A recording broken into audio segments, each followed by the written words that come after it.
Boa noite. É, Hoje eu vou falar sobre as Escrituras Sagradas, né? Vou falar um pouco sobre a Palavra de Deus e a gente vai ler alguns versículos, né?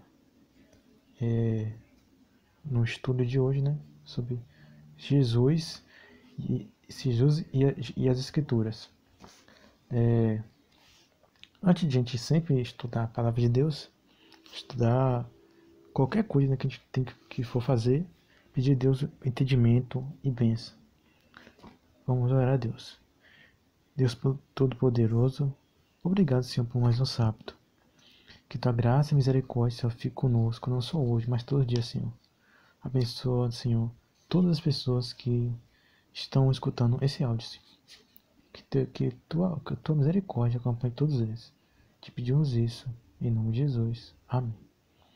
É, Vamos começar, né? O que é verdade, né? O que é verdade para cada uma de pessoas? Para muitas pessoas, a verdade, para algumas pessoas, a verdade pode ser relativa, né? Ah, aquilo é errado para mim, mas para outra pessoa não é errado. Mas isso é um grande engano, né? Um engano que pode criar muita confusão. E cada vez parece mais difícil separar o verdadeiro do falso, né? Hoje, infelizmente, né? O engano está dentro do mundo. Muito engano está do mundo.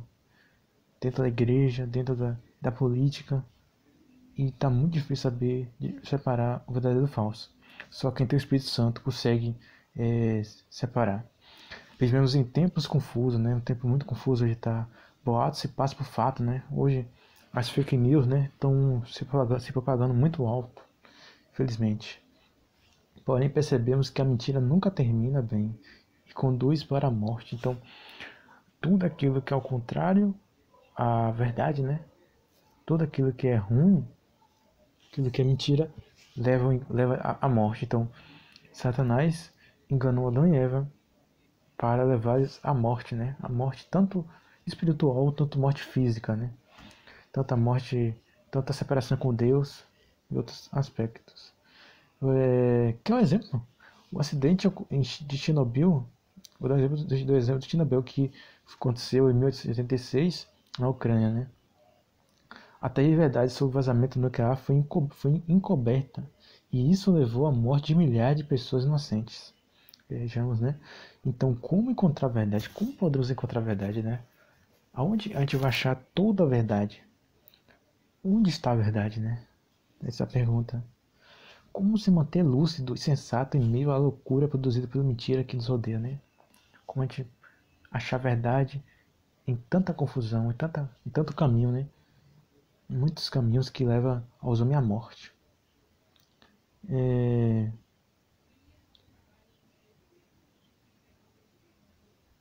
Então, como encontrar a verdade e como se manter lúcido e sensato em meio à loucura produzida pela mentira que nos odeia, né? E que pode restaurar a verdade, né? Outra pergunta. Porque é uma questão de vida ou morte. Saber onde e como encontrar a verdade, né? Outra pergunta, né? Para cada pessoa que está escutando responder por si próprio. Aí no estudo de hoje, né? A gente vai entender melhor como Deus revela a verdade por meio da palavra. Agora vamos ler a palavra de Deus em Atos 26 a 40, né? Onde fala a história de Filipe e Eutípe. Vou abrir aqui a palavra, né? Vou abrir aqui em Atos 8, versículo 26. Você vê que a história, né? Onde um egípcio tinha dúvida da palavra de Deus e Deus enviou Filipe para dar aquele entendimento. Está assim, está escrito. Um anjo do Senhor disse a Filipe: levante-se e vá para o sul, no caminho que desce de Jerusalém a Gaza, e este se acha deserto. Filipe se levantou e foi. E havia um tipo eunuco, né? Alto oficial de Cadace, rainha dos etíopes, o qual era superintendente de todo o seu tesouro. Ele tinha vindo adorar em Jerusalém e estava regressando ao seu país. E assentando na sua carruagem, vinha lendo o profeta Isaías. Então o Espírito disse a Filipe: aproxime dessa carruagem e acompanhe-a. E correndo para lá, Filipe ouviu que o homem estava lendo o profeta Isaías. Então perguntou: o senhor entende o que está lendo? O etíope respondeu: como poderia entender se ninguém me explica?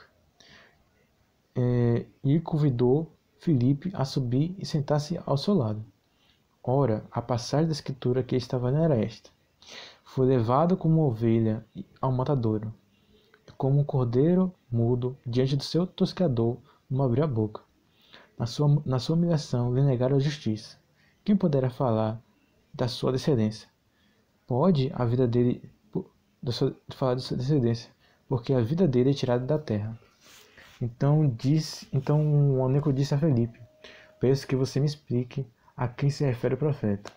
E falou de si mesmo, fala de si mesmo ou de outra pessoa. Então perguntou se está falando de próprio Isaías ou de outro.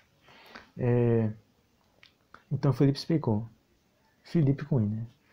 E começando com essa passagem de escritura, anunciou-lhe a mensagem de Jesus. Seguindo pelo caminho, chegaram a um certo lugar onde havia água. Então eunuco disse: eis aqui a água, o que impede que eu seja batizado? Filipe respondeu: é lícito se você crê de todo o coração. Então disse ele: creio que Jesus Cristo é o Senhor, Cristo, Filho de Deus. Então mandou para a carruagem, mandou parar, quer dizer, a carruagem, e ambos desceram a água. E Filipe batizou o eunuco. E quando saiu da água, o Espírito do Senhor arrebatou Filipe, e o eunuco não viu mais. E este foi seguindo o seu caminho, cheio de alegria. Mas Filipe foi visto outra vez em Azoto, e seguindo a viagem, evangelizava toda a cidade até chegar a Cesareia. Então foi o versículo que foi mandou ler, né? Então uma pessoa que tinha dificuldade, Deus enviou para dar entendimento, né? Então, se você tem alguma dúvida, né, com a palavra de Deus, peça ao Espírito Santo, né, para que você tenha entendimento. Mande pessoas que tirem suas dúvidas, né? Porque todos nós temos nossas dúvidas, né? Por que acontece isso? Porque aquele versículo fala de uma forma, entendeu? Então devemos pedir a Deus entendimento. Deus viu aquele humilde servo com dificuldade na leitura e enviou um ser dele para dar entendimento. Nessa história, né, percebemos que a busca pela verdade não é algo restrito a algumas pessoas. Então, Deus quer revelar a sua verdade a todos os povos, a todas as línguas. Deus não faz acepção de pessoas. De fato, todos precisamos da verdade para viver. Porque onde há verdade, há vida.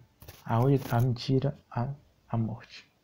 O etíope era uma pessoa instruída, mas não conseguia entender o significado espiritual da mensagem profética. Ou seja, nem sempre cultura e instrução garante entendimento das coisas celestiais. Contudo, aquele oficial era sincero em sua busca pela verdade. E hoje tem muitas pessoas que estão em busca da verdade, né? Estão ainda no engano de Satanás ainda. Mas Deus vai tirar cada um. Deus conhecia o seu coração e enviou Filipe para ajudá-lo. Ao ouvir a explicação de Filipe sobre a morte de Jesus, descrita pelo profeta Isaías, no caso Isaías 53, do 7 ao 8, as coisas começaram a fazer sentido para o oficial etíope. Seu coração se encheu de alegria e gratidão por finalmente encontrar a verdade que tanto havia buscado. Porque às vezes precisamos de ajuda para começar a entender a vida. Pergunta para vocês. Vamos começar aqui. A primeira coisa, né, que a gente tem que pontuar: qual foi a fonte de inspiração de cada pessoa da Bíblia, né? Você vê que, como fala em 2 Pedro 1:21, a Bíblia os profetas da Bíblia foram inspirados pelo Espírito Santo para escrever, como disse 2 Pedro 1:21. Onde se origina a mensagem do profeta? Em Deus, né? Como fala em 1 Tessalonicenses 2:13.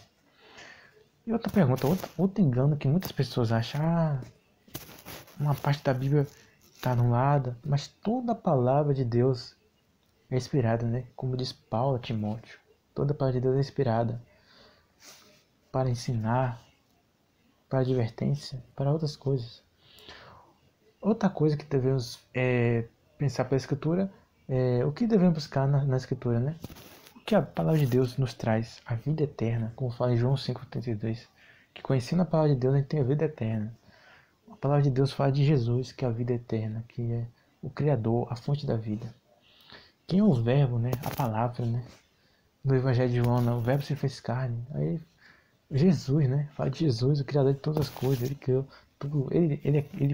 Então, ele é Deus. Que método Deus usou para criar todas as coisas, né? Através da palavra, né? Pela palavra tudo se formou. Haja luz e houve luz. Que método Deus usou para criar todas as coisas, né? Você pergunta aí, né? Por que Jesus se admirou com a resposta do centurião, né? Então, em Mateus 8-10, Jesus se surpreendeu com a confiança na palavra dele, né? De Deus. O centurião se surpreendeu com Jesus, vai expressar total confiança na palavra dele, né? Então, se surpreendeu com as palavras de Jesus. Como Jesus interpretava a Escritura? Ele falou que em Lucas 24:27 que mostrou que uma parte da Bíblia ajuda a cumprir a outra, né? Pegando um versículo de lá para o outro. Isso se chama leitura intertextualidade. Continuando. Para pensar, né? Outro ponto, né, que fala em João 17:17, né? A tua palavra é verdade, né? Então a palavra de Deus é a verdade. Outra coisa para a gente pensar é que está escrito assim, né? Jesus respondeu: sou o caminho, a verdade e a vida. E estamos buscando a verdade nas fontes erradas, né? Essa é uma pergunta para a gente considerar. A verdade está na palavra que revela Jesus e o ponto da redenção por meio da sua morte na cruz. Outra coisa para a gente pensar é o que? Conhecerão a verdade e a verdade os libertará. Outro versículo de João, né? João 2:32, 8:32. Porque às vezes preferimos ficar presos a ilusões agradáveis, né? Infelizmente, né? Aquilo que é mais agradável a nós queremos, né? Para amaciar o pecado. Outra dica que eu vou dar para vocês é para vocês ler a Bíblia, né? Como estudar a Bíblia, meditar a palavra de Deus e conferir essa mensagem. Primeira coisa, né? Oração. Você tem que orar a Deus pedindo sabedoria antes de ler e estudar a palavra de Deus, a Escritura. Deus ama as pessoas que são humildes quando estudam essa palavra. Felizmente, né, tem muitas pessoas que têm vasto conhecimento da palavra, mas não tem sabedoria. É inteligente, mas não é sábio. Confia mais na sua própria capacidade, entre aspas, né, do que a sabedoria de Deus. Devemos também comparar os textos, né, e analisar o livro, o capítulo e os versos antes e depois, porque texto fora de contexto gera pretexto. Então, tudo aquilo que é confuso, né, infelizmente hoje tem pessoas que usam a palavra de Deus para defender aquilo que é errado. Usa a palavra de Deus para o engano, né? Pessoas que são não servem a Jesus, mas servem seu ventre, servem a riqueza, a renome, né? E várias coisas, né? Aos prazeres deste mundo, né? E outra coisa também que eu vou dar como uma dica boa é pense, né? Você tem que pensar o que na palavra está dizendo, né? O que Deus está dizendo para mim, né, nesse versículo. Hoje mesmo a leitura do ano bíblico, né, da versão da Escola Sabatina, falou sobre Acabe, né? Acabe matou Nabote, né? Matou Nabote, né? Através da sua mulher Jezabel, que mandou dizer que Nabote blasfemou contra o rei e contra Deus. Depois ele foi apedrejado. É uma história que mostra como é a ganância para ter uma vinha, né? Você vê que Acabe está em muitos pecados. O que ele espera de mim? O que Deus está esperando de nós, né? Essa é outra pergunta que a gente deve perguntar ao ler a palavra de Deus. Levando em conta meu conhecimento acerca de Deus, que decisão devo tomar? Eu digo para cada um, devemos ler a palavra de Deus e tomar nossa decisão. Se a palavra de Deus diz errado, então é errado. Então esse aqui é o nosso comprometimento, né? Nossa decisão. E o compromisso de fé que eu quero que cada um diga é assim. Repita comigo, chegue mais perto. Na verdade, vou orar para você continuar o estudo comigo, né? Da palavra de Deus. Vou orar assim. Senhor Deus, toca no coração dessa pessoa, Senhor, que está ouvindo esse áudio do estudo bíblico, Senhor. Dê força, Senhor, a ela, Senhor, para que aceite, Senhor, a tua palavra, Senhor. Que ela, Senhor, tenha mais desejo de conhecer mais a palavra, Senhor. Que ela tenha desejo grandemente, Senhor, de conhecer a tua palavra, Senhor. De ouvir tua voz, Senhor. Tanto ouvir, tanto falar contigo, Senhor. Toca no coração dela, Senhor. Eu te peço isso, em nome de Jesus. Amém. Então, eu peço que você repita comigo essas palavras. Compromisso de fé. Desejo conhecer mais a palavra, a fim de colocá-la em prática e ser restaurado por Jesus todos os dias. Que você se comprometa com isso na sua vida, né? Deus continue trabalhando com você. Que Deus esteja contigo, te dando sabedoria, meu amigo. Porque Ele quer te levar a toda a verdade. Ele quer você levar para um caminho melhor. E Ele entregou seu filho para morrer por você. Porque Jesus orou por você, amado. Ele falou assim, não peça somente por este, né? Mas também por aqueles que vierem a crer em mim, por meio da palavra que eles falarem. Jesus também quer relacionar com você. O Verbo se fez carne e habitou entre nós, cheio de graça e de verdade, e junto à glória como do unigênito do Pai. 1 João 1,14. Então Deus quer ter um relacionamento contigo através da palavra. Se possível, converse com uma pessoa conhecida sobre um dos textos acima, né? Que mais tocou seu coração e diga para ela por quê. Esses textos que eu li, fala com a pessoa. Outra coisa para você falar. Filipe recebeu a indicação do anjo e do Espírito Santo para explicar a escritura ao oficial etíope. Deus conhece seu coração e também enviou alguém até você. E que eu seja essa pessoa para te abençoar, meu amado. Nós somos servo um do outro. No reino de Deus, quem entra no céu só vai ser quem é servo. Aquele que ajuda.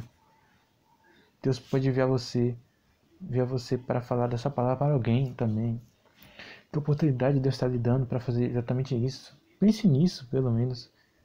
Pense pelo menos em uma pessoa. Ore por ela e acompanhe este estudo. E que Deus continue cada um. E que vocês estejam com Deus. E toque no seu coração. Eu encerro o estudo de hoje, né? Pedindo que Deus dê a cada um de vocês sabedoria. Em nome de Jesus. Amém.